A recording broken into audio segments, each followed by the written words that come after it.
Hi, everyone. This is Tisch Aitken, and I'm here to discuss what's going on this week astrologically.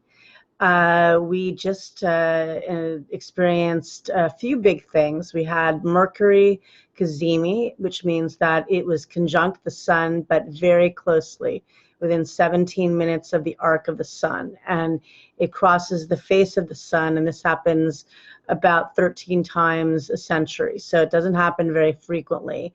And it's meant to bring good luck and good fortune and a lot of insight and enlightenment. And, with Mercury retrograding in Scorpio, it entered Scorpio in October, and it reached its shadow on October 12th when it got to 11 degrees of Scorpio.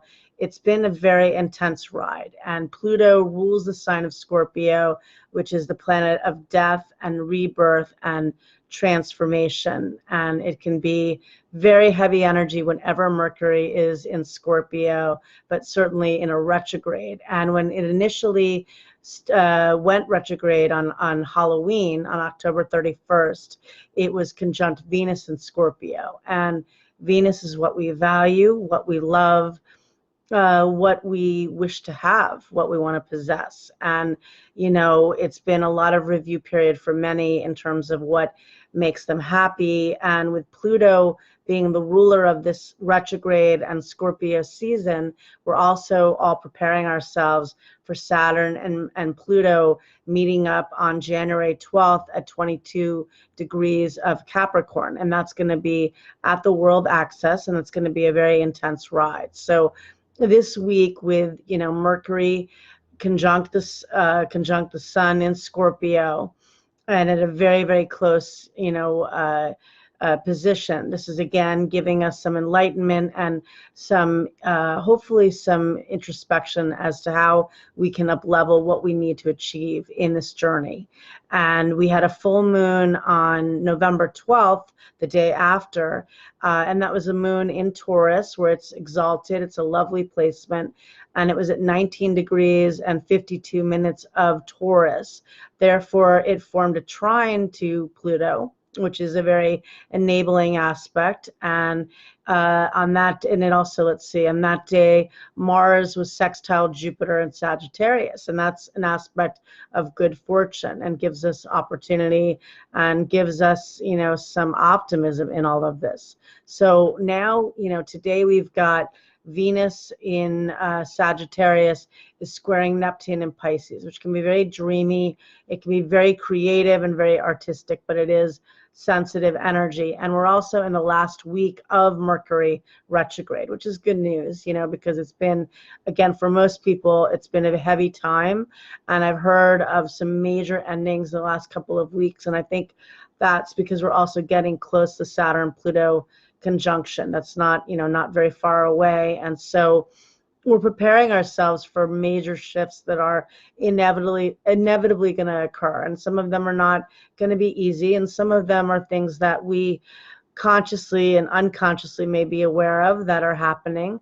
And some of this is good. If things that we've been working on to really transform in our lives, well, maybe we've gotten some messages in the last few weeks as to how we can do that or what steps we still need to take to achieve this. But it's going to be a very, very, busy beginning to the year, because we're going to be in eclipse season actually in the beginning of December, because the first eclipse is a solar eclipse on December 26th, which is going to be at 4 degrees of Capricorn.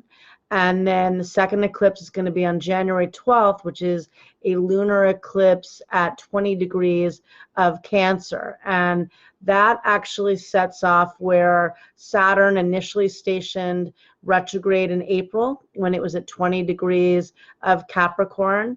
And then when Pluto stationed direct in September, it was at 20 degrees of Capricorn. So it's triggering those times, and when Saturn was at that placement. And also that eclipse is going to be 2 days before this marriage, this big pairing of Saturn and Pluto. So, we are now in the thick of it. We're really, going to be in this heavy, we already have been in a heavy season, with Scorpio and with this very powerful Mercury retrograde. But it does not have to be all negative or scary. I mean, I think if there are things you're avoiding, it's going to be relentless. But if there are things you're trying to work with in this story, in this narrative, I think it is going to be empowering. And Mercury is going to go direct on November 20th, and it's going to be at 11 degrees of Scorpio.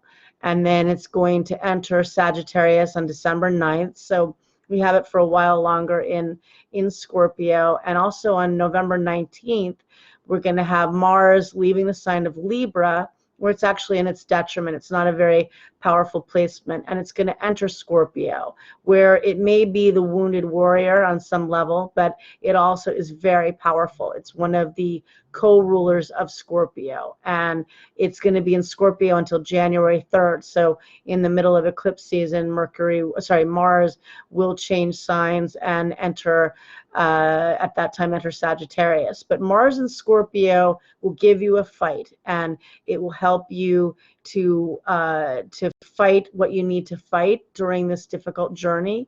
And again, you know, it is going to be a very powerful time.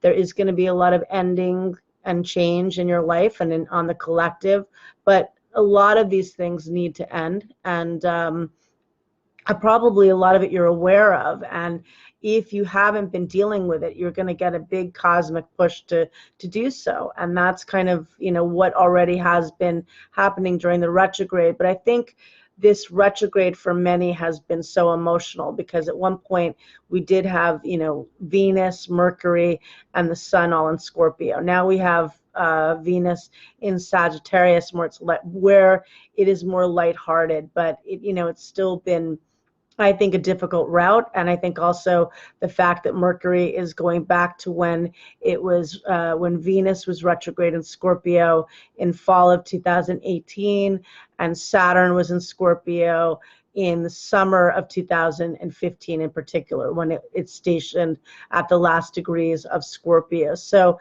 again, this is giving us you know, a time to maybe complete those stories if there were things that you didn't deal with at that time, and to amp up with anticipation for what you do want to transform and up level in the beginning of 2020, because you don't have a choice on it, in the sense that there is going to be major transition, but you do have a choice about the fact that you can, you know, really try to improve your lifestyle, improve your work, improve your relationships, and purge what you need to release with this Scorpio energy. Because next week we're going to have Mercury stationing direct on the 20th, and then soon after we're going to have the Sun enter Sagittarius on November 22nd. So then we're going to have Mars, you know, in Scorpio, and Mercury will still be in Scorpio, but it will no longer be retrograde, so it won't be as reflective. So right now, review what you want to proceed with, because it's going to start to move in a very quick manner. And not only are we going to have Saturn and Pluto conjunct on January 12th, but we're going to be in eclipse season, and that energy we start to feel early December, and that also brings major change, you know, inevitably, and that happens approximately twice a year. So I wish you a lot of luck, and thank you. Take care.